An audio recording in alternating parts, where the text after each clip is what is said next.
अस्सलाम वालेकुम।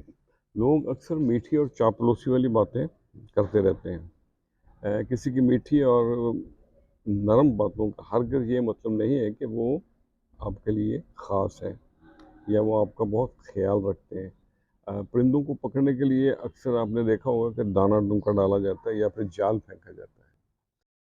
तो आओ सुने हम न्याज़ की बातें, अपनों में छुपे गैरों की बातें। धीरे धीरे राज खुलेंगे, गहरे लोग और हल्की ज़ातें। आओ सुने हम न्याज़ की बातें।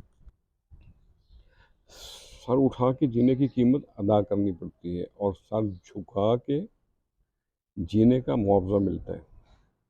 अपने दिमाग को साफ, खूबसूरत और नफीस बनाएं। आपने इसके साथ ही रहना है जब तक आप जिंदा हैं। तो क्यों ना अपनी रहाइश को आसान और अच्छा बनाया जाए।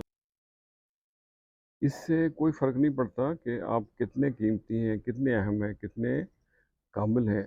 अगर आप नाकदरों के हाथों में हैं तो आप समझे आप बेकार हैं।